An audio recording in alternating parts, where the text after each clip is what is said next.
Location matters for a retail business, a lot. And one of the most important parts about location is traffic count. Good foot traffic beats low rent any day. Mind Sculpt Games is going into year 8. We're at like year 8 years, 4 months, and this is our 3rd location. So I'm going to take you to all 3 locations today and talk to you a little bit about the traffic count. Traffic count for this building, our current location, it runs about 10,000 on the K-Door map, and this is the highway going through town. Not all towns have highways or interstates that go through their commercial district. We are a commercial district on a highway that gives us a little bit higher traffic count than a lot of businesses in Hayes or Salino or even Hutchinson, because there's diverting interstates. But this traffic count right here, come back to it and talk about it more at the end. But our starting base for traffic count here is 10,000. I'm going to drive us to our first location. All right, I'm going to leave 10th Street, which is where we had 2 locations, our last 2, and take you to Main Street, where we had our first location. Now, Main Street is a revitalization district, and there are many city events and attempts to restore the area. So that is a benefit of Main Street that is not traffic count directly. Also, I will say that when we picked our first location, we were going on a no debt model, still do. And we took $10,000 out of our Roth IRA, which is a big risk, and risking our future. And we invested in ourselves with Mind Sculpt Games. And in that risk assessment, that's not a lot of money. We didn't necessarily want to pay for the highest traffic count in the area. We wanted to find somewhere that was manageable for us, that could give us a proof of concept. So our first location is about 1,000 square foot, and not all of it's super usable. Some of it's storage, some of it's like a hallway, but it was 1,000 square foot. It was $600 a month on a lease, didn't have to buy it. And with that, we opened in an area that lots of people try to support, and I'll show it to you in just a bit, but I'm driving down our Main Street right now. So this is the block right before us. And then there's actually a renovation on our old building now. This right here is the old Mind Sculpt Games location. So we were on a corner. Now the truth about this corner is that we had about 3 parking spots on that corner. I'm gonna keep driving you around a little bit so you get a feel for our town. And in those parking spots, sometimes people could park right in front of us, and sometimes people had to park on the side, and I'm still not sure if that was part of our lease or not. I think we just kind of did it. And when there was overflow, because that definitely can't hold an event, I think we had a pre-release early on with like 30 people at it. People had to park across the street from the courthouse and then walk over to us. Now the courthouse is nice, right? Because that's going to operate during normal bankers hours, and our events would happen at night. So there was a little leeway on what could happen with our traffic on high areas. But when we were looking for our first location, we wanted to minimize the risk to our financial future if it didn't work. And that's really important, because there's tons of people that would love to run a card store, but don't necessarily know if it'll work. And you got to look at your competition map, you got to look at your traffic map, you got to look at your risk assessment, you got to look at what you can afford, how much you're willing to put into it, how much you're willing to lose. And then you've got to find a location that kind of fits that in an area that you feel comfortable in.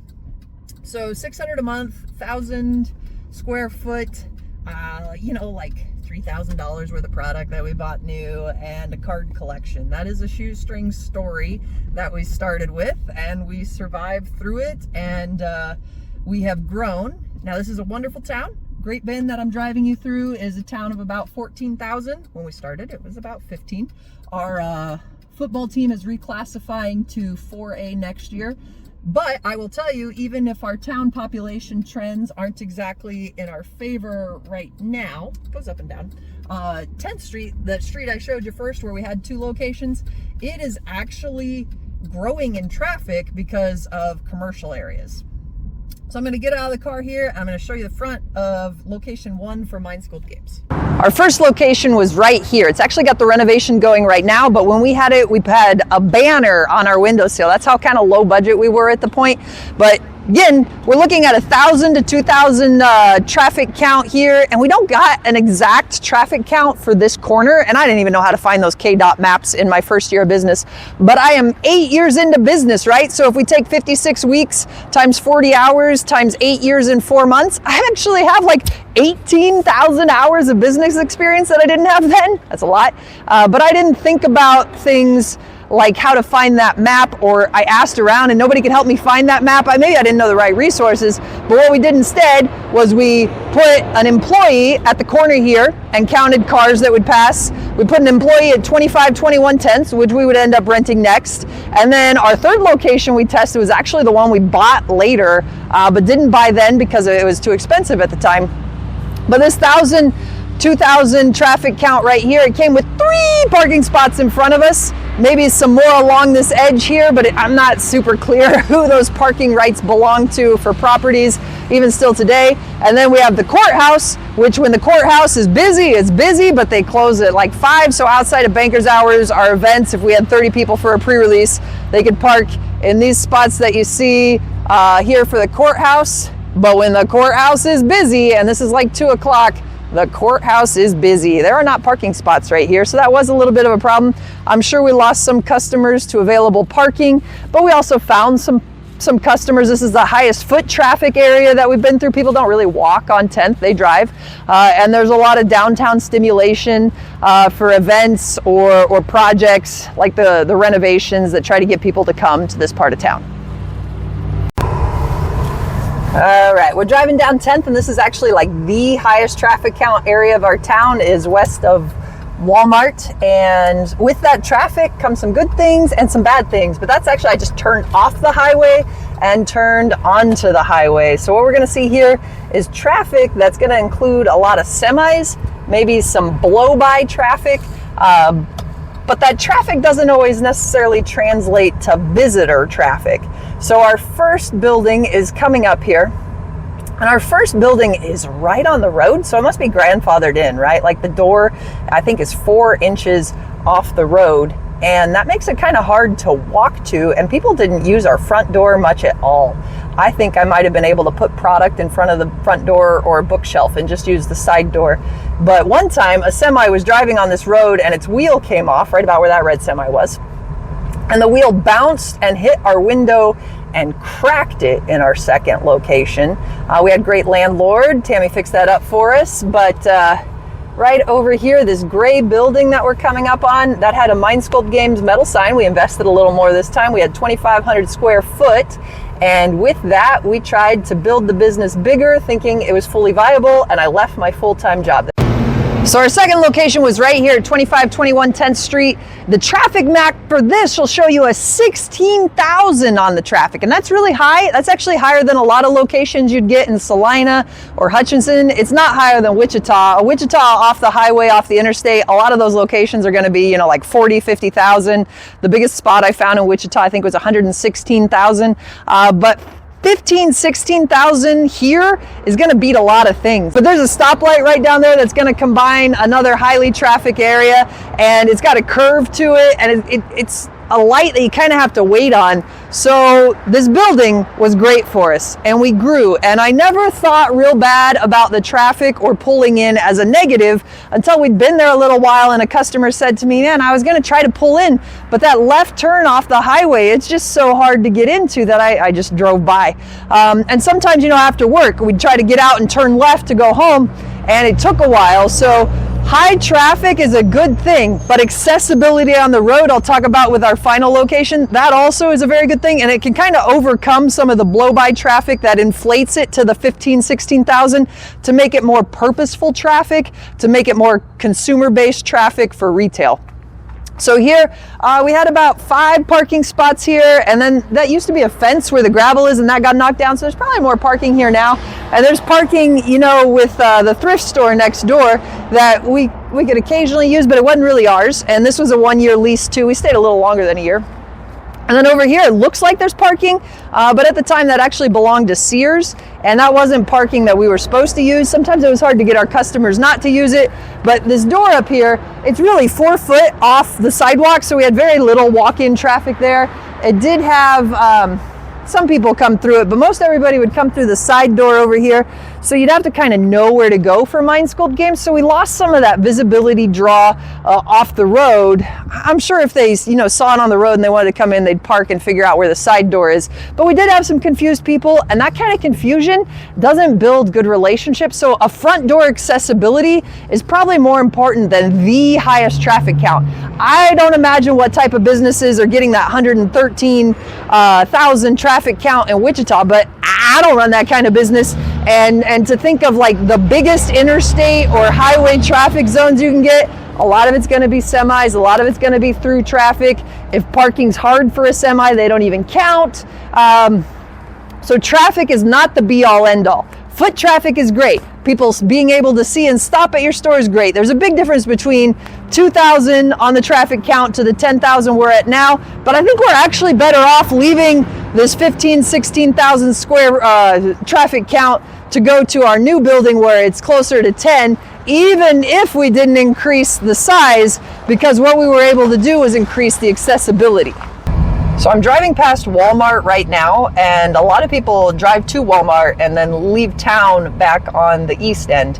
And our area is on the west end of 10th. So the traffic count will go from about 15,000 and that location I showed you last, and we're going to go down to about 10, but there's another highway right by that. Highways are really important, aren't they? But that highway will bring another 5,000 people, and whether they turn left or right is kind of one of those questions. But if we can become a destination location where people drive to us on purpose because they know about us outside of our town and they don't need to see our front window or hear from their friend to know about us, then we can win and get people to purposefully drive to us. If we can become a destination location, Walmart's a destination for grocery shopping. Dillon's might be your destination for pharmacy. If we can make Mind Sculpt games something that people purposefully go to when they come into town, or even better, purposefully come to town to go to, then we win. So you'll notice that the traffic count gets a little lower here. We're going to see the turning lane expand. There's no turn right into a very heavily trafficked stoplight that the other business location had that kind of held us back a little bit on customers. But the trade-off of that 15,000, I kind of think it's about an even trade when we say the accessibility of this building versus the traffic count of that other building and the lack of accessibility. But the other part is one we were buying, and that's a huge advantage to the business. Once you buy it and pay it off, profit positive is so much easier and long-term and retirement outlook based, and that matters. So we bought it, we paid it off, and the trade-off of the traffic count for the accessibility probably is a really smart thing. So the view coming into Mind Sculpt games, it's wide open. This is the traffic light. I don't feel like I'm fighting a lot of traffic. You see the other highway right off to the right there. And then it's pretty easy to get between lanes here. And these are things I didn't think about after 1 year of business, right? I didn't know to think about them. But look how easy it's going to be to turn right into Mind Sculpt games here. Or even if you were coming off turning left, there's that turning lane right there, right? So Mind Sculpt Games has the big branding up there. Hopefully you've heard about us online because we do marketing elsewhere or on the radio. And I just turn right and there's nobody in my way. And I come in and I think, just like a poet loves their favorite song or writing. I love that building. Come over here. The parking lot's kind of full. There's trailers in the way. That's a little harder, right? But not only do we have that parking over there, we have backup parking over here in the gravel, because once we came into the business, building next to us, and that secured our parking. So we've actually got about 30 spots here, which makes it a lot easier to get in. And there's residential curbs and nobody that lives on this street. So there's an extra, 4 or 5 spots over there if somebody really wanted to take it. But that overflow isn't necessary and not owned by us. But people park where they're going to park sometimes. But the parking, the accessibility, the business branding, the ability to have that frontage on a pretty highly trafficked area, by far the best location for us. So location really matters. Knowing your traffic count matters. I'm sure Walmart is great at looking at traffic max, picking locations, and having sustainability metrics that have to be there before they even consider a location. But in Great Bend, which is a town of, 14,000 people, a 15-mile radius of about 18,000 people. When we look at a traffic count of 10,000 and we add the accessibility, and then once we had a proof of concept 2 years into business, the fact that we could buy this business and then pay it off and then have that building and then secure the parking next to it. Like, those are huge leaps and bounds that make this business not a risk to our financial future, but an asset for our financial future.